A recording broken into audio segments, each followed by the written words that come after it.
This episode from the life of Sherlock Holmes will be transmitted to our men and women overseas by shortwave and through the worldwide facilities of the Armed Forces Radio Service. Petri Wine brings you Basil Rathbone and Nigel Bruce in the new adventures of Sherlock Holmes.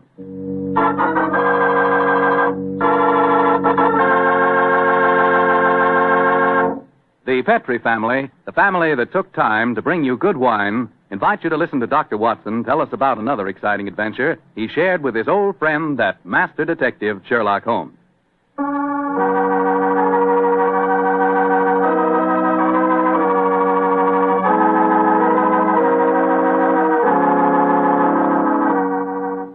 And now let's drop in on our good friend, Dr. Watson. Good evening, Doctor. Good evening, Mr. Foreman. Where are the puppies tonight? Well, I found them playing with a dead seagull, so they've been sent up to bed in disgrace.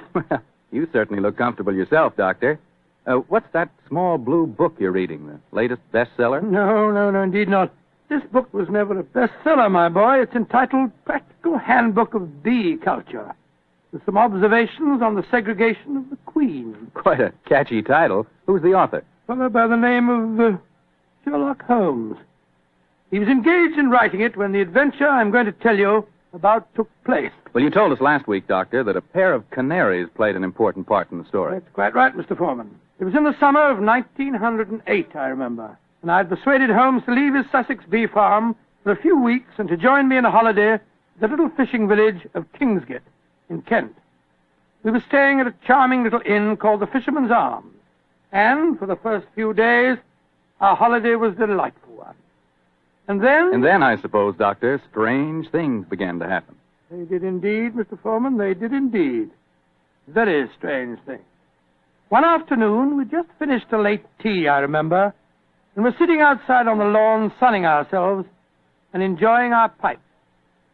Holmes lay back with his long, thin fingers clasped behind his head, gazing thoughtfully at the multicolored fishing boats bobbing at anchor in the harbor. After a moment or two, he spoke to me. Watson, you're really a splendid companion. I can't think of anyone else who would let me smoke my pipe in silence for half an hour without asking me what I'm thinking about. That's not very surprising, Holmes, after all the years that we've been together. Well, nevertheless, the gift is a rare one, old chap, and I appreciate it. Oh, thank you, old fellow. By the way, since the half hour's up, what have you been thinking about? The lack of enterprise of a modern criminal. Audacity and romance seem to have passed forever from the criminal world. Read this note I received this morning, old fellow. See for yourself how low I have sunk. Oh, let's have a look. Mr. Holmes, I am staying in the same inn as yourself, and as I have had a very frightening experience this week, I thought perhaps you would help me. Please do. It's signed Mary Victor. An exciting document, isn't it? Written on lavender notepaper, reeking of perfume, and the handwriting is obviously that of an adolescent girl. You haven't bothered to answer, of course. Oh, yes, I have. I sent a message back by our good landlord that I would be glad to see her. Why, Holmes? You came down here to complete your handbook on bee farming. Oh. Confound it.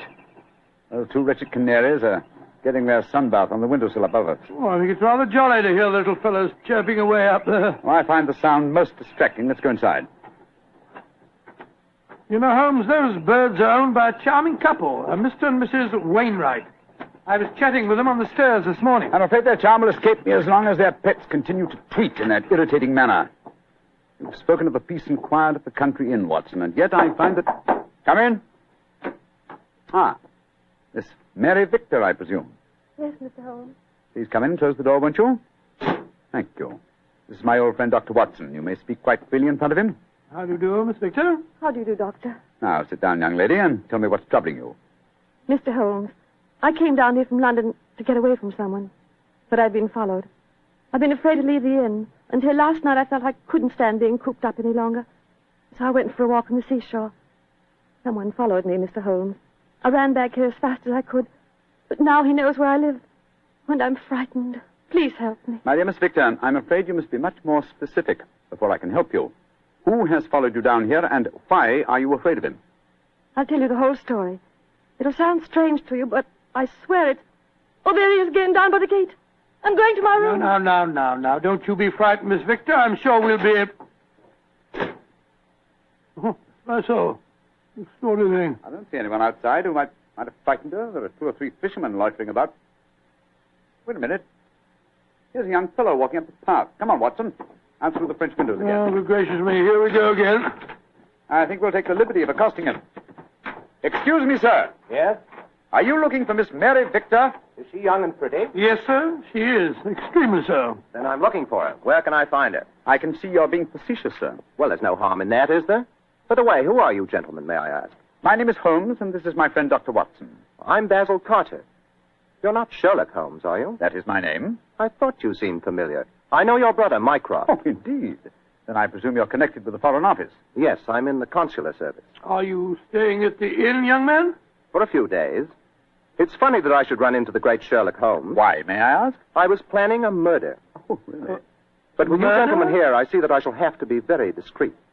Who is your intended victim, may I inquire? There are 2 of them. The 2 canaries in the room next to mine. Oh, Canary. For a moment, I thought that you were really serious. But I am serious. The wretched creatures have been driving me mad. Yes, I quite sympathize with you, sir. I've been thinking of committing a slight case of mayhem on them myself. We can take one apiece, Mr. Holmes. Well, I'm glad to have met you both. I'll probably see you again. Goodbye. Well, goodbye, sir. Goodbye. I don't like that fellow, Holmes. If you ask me, he's the man who's been frightening the poor girl that came to us. He had a peculiar look on his face when you asked him if he was looking for Mary Victor. Well, there's only one person who can settle the question, and that's the young lady herself. Come on, old fellow. Let's go back indoors. Shh. Here comes Wainwright, the owner of the Canaries. Good evening, Mr. Wainwright. Good evening, gentlemen. This is my friend, Mr. Sherlock Holmes. I'm honored to meet you, sir. How do you do, Mr. Wainwright? Beautiful evening, isn't it? I just took a stroll down to the store to get some more birdseed. By the way, Mr. Holmes, I hope our canaries don't bother you. Little fellows are such a comfort to my wife and me. Oh, no, not at all, sir. I find that chirruping very soothing. Oh, I'm so glad. Good night, gentlemen. Good night, sir. Good night, Mr. Wilson. Not Wilson, Mr. Holmes. Wainwright. Oh, I beg your pardon. I'm so sorry. I thought you said Wilson. Good night. Not like you to mix up names, Holmes. I didn't mix them up, old fellow. I never forget a face. Mr. Wainwright is in reality Wilson, the notorious Canary trainer, whom I had the pleasure of sending to prison for a 7-year stretch in '95. Some years later, he made one of the most spectacular escapes from prison in the history of crime, and has since managed to evade all efforts to recapture him. Great Scott, he seems such a sweet old fellow. Well, possibly he's reformed, but I doubt it. Our stage is set for an intriguing problem, old chap, and our cast is an interesting one. A frightened young girl, a diplomat of uncertain integrity, and a noted criminal. Watson, I have a feeling that once again the game's afoot.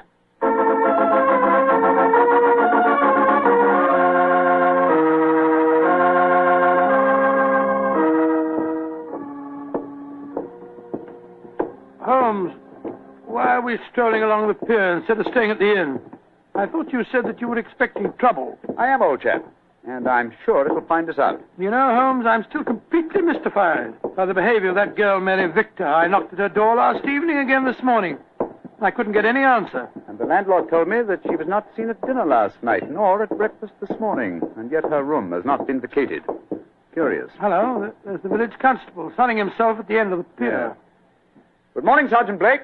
Mr. Holmes, Dr. Watson. How are you, gentlemen? Well, splendid, thank you, Sergeant, and very appreciative of the weather that you've provided for us. Oh, think nothing of it, sir. We always arrange that for our really distinguished visitors. Oh. By the way, Mr. Holmes, I was reading one of your friend's stories about you last night. The one called The Adventure of Mysteria Lodge. That was, Wisteria Lodge, you foolish fellow. Well, maybe it was. Anyway, I was reading it aloud to me old woman. And if you don't mind my saying so, Mr. Holmes, we both thought you made a bad mistake. Oh, really? Though, of course, you come out all right in the end. Dear me, Sergeant, I stand reproved. Excuse me, Sergeant. Holmes, look. Look at that figure standing by itself right at the end of the pier. Mm-hmm. Our friend Wilson, the Canary trainer. He's got a revolver. Here, we don't want any of these going on in Kingsgate. Come on. Here, you. What are you doing waving that revolver about? Keep back, the 3 of you. I'm the law here. Don't you tell me what to do. Keep back, I say. I'm not afraid to fire. Better do as he says, Sergeant. You don't want to trifle with. Just exactly what are you up to, Wilson? You've caught up with me once again, Sherlock Holmes. But this time you're not going to send me back to a prison again. And maybe the gallows. If I can't escape you, then I'll take my own way out with this revolver. Wilson, what in thunder are you talking about? The murder at the inn last night. I did it. Murder? I'm confessing in front of the three of you, or you leave my wife alone. She didn't know anything about it. Now, I hope you're satisfied, Mr. Sherlock Holmes. He's pointing the revolver as he heads. Wilson, you fool, stop it! Strike me pink. He done it. Over the pier and into the sea. Get help, Sergeant. It's possible he isn't dead. Right, sir. Come on, Watson. We're going back to the inn, I suppose. Of course we are. We've just heard a murder confession, but we don't know who has been murdered.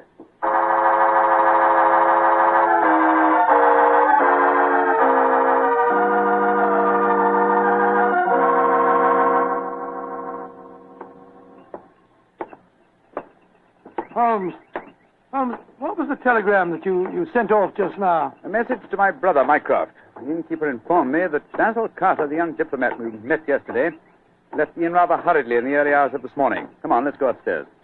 Well, we'll have to break the news to Mrs. Wainwright, I suppose. Before we do that, I think we'll see if Miss Victor's in her room. Which one is it? Here, top of the stairs. We'll take the liberty of looking in. Miss Victor hasn't been seen since last night. Uh-huh. Unlocked. Lord, what a mess. Those strewn all over the place, open suitcases. Yes, it Look looks at as if the young lady had been planning an immediate departure. Where could you be? No one's seen her since last night. Oh, I beg your pardon, gentlemen. I thought I heard Mary Victor come in. I'm Mrs. Wainwright. Mrs. Wainwright, I'm afraid we have some rather bad news for you. Your husband shot himself a quarter of an hour ago at the end of the pier, and his body fell into the sea. Is he dead? We must presume so, madam. I left the police sergeant there searching for him. Sergeant Blake should be back here any moment now. So he did it. After all. You don't seem very surprised, madam. He threatened to do it. Mrs. Wainwright, before your husband shot himself, he confessed to committing a murder in this inn last night. A murder? Whose murder? At the moment, we're not quite sure. Oh, he must have been out of his mind. Mrs. Wainwright, I'm afraid I must ask you some rather painful questions. Are you aware that your husband was a criminal, that he served a prison sentence under the name of Wilson? Yes, I knew that. He told me when we were married 2 years ago. But he said that he'd gone straight ever since he'd come out of prison. That's why he changed his name. He was trying to make a fresh start. You know of no reason for his planning to kill anyone at this inn? None. And unless you find someone murdered, I wouldn't give too much thought to it. Yes, if you'll forgive my saying so, madam, you seem remarkably unmoved by your husband's tragedy. Why should I pretend? We were very unhappy together. This might be the best way out of it for both of us. Oh, for my soul. My husband carried quite a large amount of life insurance. In the event of suicide, would that be payable? Depends on the policy, madam. But I must say that from your attitude, I begin to doubt whether your husband is dead. What do you mean? I mean that if Mr. Wilson, or if you prefer it, Mr. Wainwright, wished to disappear in spectacular style, what could be simpler than to pretend to shoot himself, drop into the sea... Mr. Holmes! I'm up here, Sergeant. Did you find him? Yes, Mr. Holmes. We fished him out right away. Dead as a doornail. Shot himself to the head, he did. Well, that disposes of your last theory, Holmes. Did you find the revolver, Sergeant? Yes, ma'am. Got it right here with me. One bullet missing. Have you found out if anyone here's been murdered, Mr. I Holmes? found out very little as yet. Wait a moment. Listen. I don't hear anything. Exactly, you hear nothing. Yet we're within a few feet of the Wainwright's room. What do you mean, Mr. Holmes? I mean that there is one sound we should be hearing very clearly at the moment. Why didn't I think of it before? The sound of your canaries chirruping. We've heard little else for days. Come on, Watson. Where are you going? Your room, madam. I'm afraid I must dispense with asking your permission. You're already in my room. It seems a little late even to mention the subject. Here's the bird cage, the windowsill. Oh, the birds are gone. No, old chap. If you look more closely, you'll see them on the bottom of the cage. Let me open this door and get one of them out. By Jove, Holmes. They're dead. And yet when we entered the inn a few minutes ago, they were still chirruping. But who on earth would want to kill a couple of birds? That, my dear fellow, is one of the things we have to find out. So far, I must admit, I'm puzzled. We have a self-confessed murderer, and the nearest thing we can find to a corpse is a pair of dead canaries.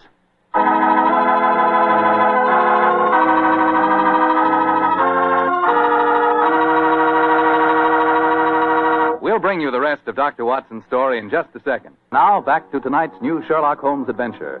Strange events are taking place in the Kentish fishing village of Kingsgate.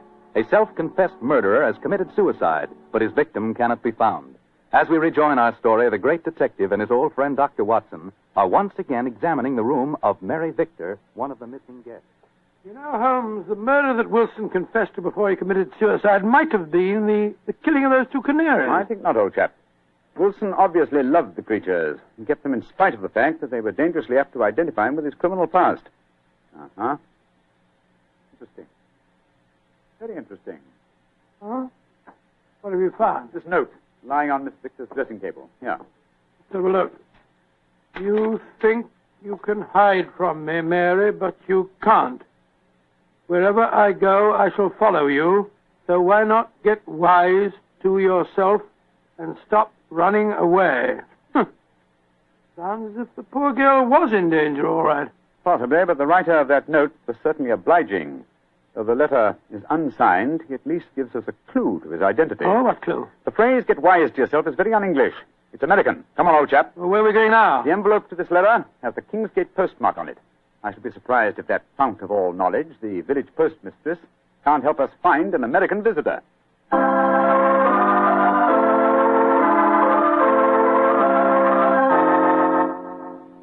Yes, I know the young man you must be looking for, gentlemen. His name's Walter C. Bunker. He's been in here to send telegrams, and his accent's so strong you could cut it with a knife. Just like one of the Red Indian fellows you read about, you know. Can you tell me where he lives, madam? Well, that I can, sir. He's been rooming at Mrs. Bell's house. 15 Laburnum Grove, down behind the gas works. 15 Laburnum Grove, Mrs. Bell. Thank you. Thank you very much. I'm very much obliged to you.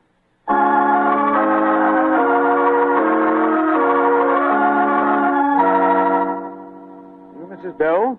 Yes, sir. What can I do for you, gentlemen? Well, we understand that Mr. Walter Bunker has been staying with you, madam. That he has. A nice young American gentleman. Is he at home, may I ask? No, sir. And I'm worried about him. This morning, when he goes out, he asks me where the nearest cemetery is.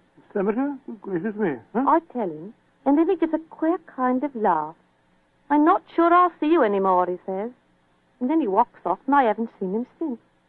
I tell you, I'm worried about him, gentlemen. And where is the nearest cemetery, Mrs. Bell, the one you directed him to? About 3 miles from here. Mm-hmm. Just this side of Branson Woods. Thank you, madam. Come on, Watson.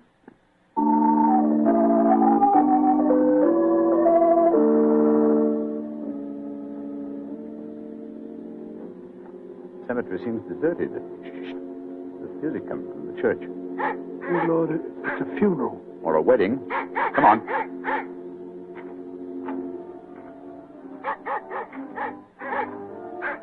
By Jove, it is a wedding, Holmes. I'm afraid we're on the false trail, but we'd better make sure.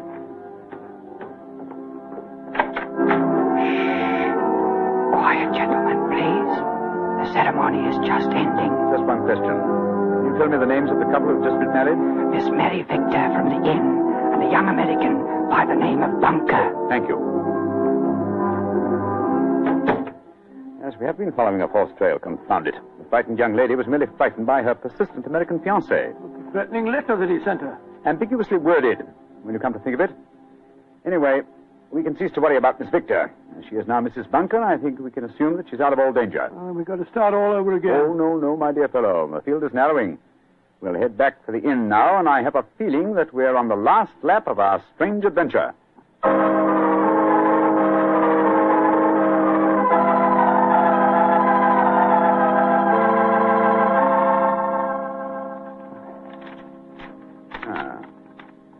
Yes, here's another suspect eliminated. This telegram is from my brother Mycroft. I telegraphed him earlier on today to check on the movements of Basil Carter, the young man who left the inn so mysteriously in the early hours of this morning.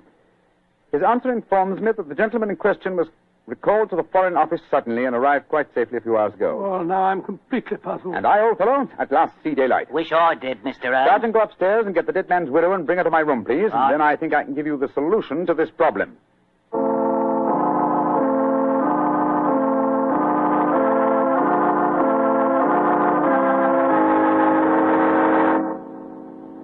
What do you want with me, Mr. Holmes? Just sit down, madam. You and Sergeant Blake make yourselves comfortable. Now, in the first place, the murder occurred this morning and not last night. I know what you're hinting at. The Canaries. I admit I killed them. But you can't do anything to me for that. Why did you kill those birds? I hated them. As much as my husband loved them. And when I knew he was dead, their singing drove me mad. And so I killed them. But they must have been already dead when we told you of your husband's suicide. True, Watson, but the lady was fully aware that her husband was dead when we informed her of the fact. You see, she murdered him. You're talking rubbish. Yes, Mr. Holmes. How could she have murdered him? We saw him shoot himself before our eyes. Because when Wilson raised that revolver to his head, he was convinced that it contained blank cartridges. Unfortunately for him, his wife had deliberately replaced the blanks with live cartridges. But great heavens, why? How? Let me reconstruct the case for you. Wilson, with the connivance of his wife here, had contrived a disappearance plot. He knew that I had spotted his real identity, and so he planned this rather dramatic exit. He confessed to a non-existent murder, and then, well, had his plan materialized, he was to shoot himself with a blank. Fall from the pier, and apparent suicide. What a fantastic scheme, but how did he plan to get away? Well, he would have swum under the water, safe distance, and so made his escape. Oh, his plan couldn't work possibly. No, probably not, not. But at least it was ingenious.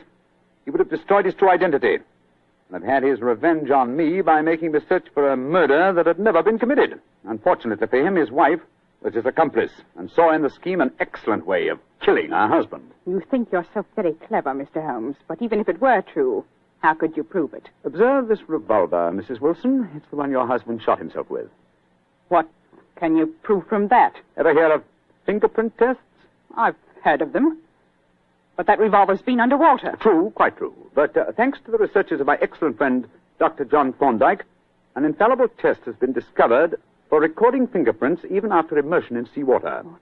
I applied the test to the prints on the revolver and the bullets and compared them with some that we found on the water glass in your room. They are the same, Mrs. Wilson. Now, does a man let his wife load his suicide weapon, Sergeant Blake? I think it's obvious that the time has come for you to take over the case. All right, so I did change the bullets. I hated him. I'm glad he's dead. And what's more, I'd do it again.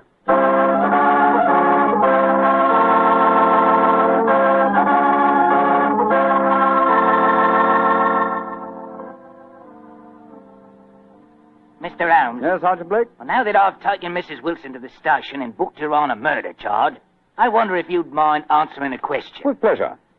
This fingerprint test. I'd like to know about that.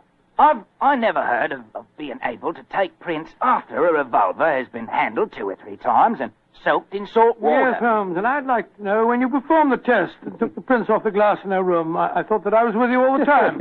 You were, my dear fellow. Well, then how... I can give you the answer in one word. Bluff. What? There is no such test, my dear Watson. It would be almost impossible to expect clear prints after so much handling, and totally impossible after submersion. Fortunately for us, though, Mrs. Wilson was gullible enough to believe me and give me a confession. And there's no such person as Dr. John Thorndyke? Oh, yes, indeed there is. He had great success last year in the case of the red thumb mark. You didn't tell me about that case, Holmes? No, I didn't. It was deliberate, old chap. With your taste for writing sensational stories, I was afraid you might publish the affair. Oh? Would it have mattered if I heard? Oh, yes, it would. Hmm?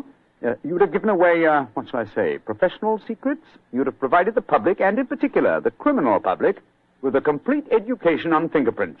And when that happens, my dear Watson, we shall have no tricks left. That will be a sad day for detectives.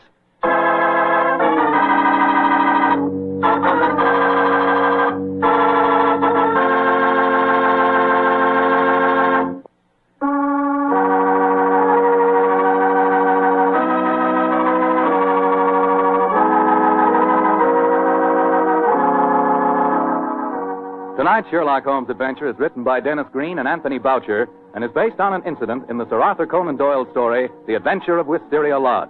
Mr. Rathbone appears through the courtesy of Metro-Goldwyn-Mayer and Mr. Bruce through the courtesy of Universal Pictures, where they are now starring in the Sherlock Holmes series.